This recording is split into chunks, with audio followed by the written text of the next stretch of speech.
capital and burial assistance, social and self-enhancement, counseling sessions, and referral services. During the height of the flooding last June, the city government through the OSWDS served 88,770 individuals who were provided relief assistance from the calamity fund of the city government. Likewise, non-governmental organizations, private individuals, people's organizations, and other government agencies have also extended support from relief to cash assistance. A total of 60 families who were fire victims were also provided with immediate relief and emergency cash assistance taken from the calamity fund.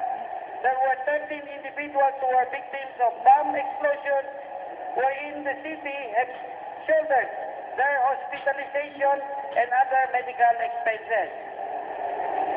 Cotabato City is a recipient of the Pamilyang Pantawid program of the Department of Social Welfare and Development. Some 1,461 families from Barangay Kalanganan Mother and Poblacion Mother were initially identified as beneficiaries of the 5-year program. Overall, Cotabato City has a total of 9,972 beneficiaries from the 37 barangays. On the aspect of health development, the Office on Health Services has immunized against measles some 34,438 children aged 9 to 95 months old, or about 85% of the target. To address the problem of malnutrition, the OSS, in partnership with two internationally introduced the community-based management of acute malnutrition program in the barangay last June 2011. The project has identified 2,175 infant patients. 25 were classified as severely acute malnourished, while 70 classified as moderately acute malnourished. Meanwhile, the Office on Health Services received funding and technical assistance from the Department of Health. The amount of 1.5 million was given as additional fund for the citywide investment plan for health and 1 million fund for support for the OSS maternal and neonatal care and malnutrition. This is aside from the various trainings on health programs given to OSS personnel. With regards to our solid waste management program, we could say that our efforts are paying off.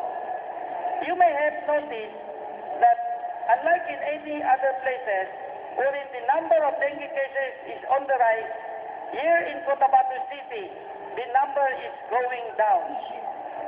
We may be one of the cities, if not the only one, in the country where the number of dengue cases is dropping.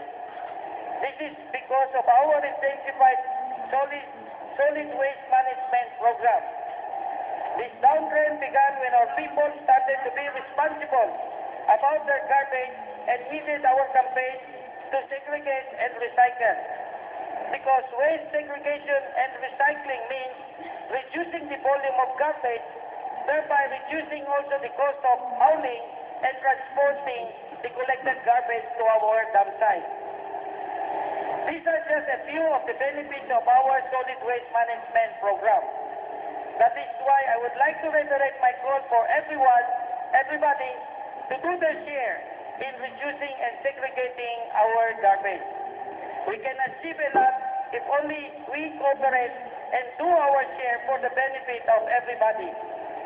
On the aspect of peace and order and security, the city government appropriated 2 million for the closed-circuit television or CCTV surveillance system. This security system is now functional. Aside from this, radio communication equipment were procured for the use of the police and the barangays. Likewise, the city government continues to extend support in various parts to our city police, including the Philippine Marines and other law enforcement agencies in the city, so as to ensure the safety of the residents of Cotabato City. To further improve the crime-fighting capability of our police, the city government, in cooperation with the Integrated Bar of the Philippines, conducted a seminar workshop on strengthening the role of the Cotabato City PNP and other law enforcers in the prosecution of cases.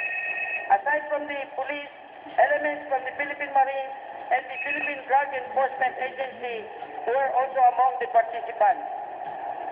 To help alleviate the economic status of our constituents, the Tourism, Trade and Industry Division of the Office of the City Mayor conducted series of livelihood training on bangus deboning and smoked fish production, crab and bangus relleno preparation, shrimp and tropic production.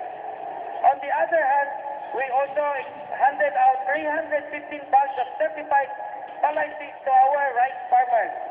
Likewise, 25 sets of gill nets and 15 sets of multiple hand-line fishing gears were also given to fisher folks at the coastal fishing barangays of the city. Meanwhile, I am glad to announce that no less than the National Executive Director of the National Meat Inspection Service will be coming today. The purpose of their coming is relative to our plan to establish the country's first halal-certified slaughterhouse.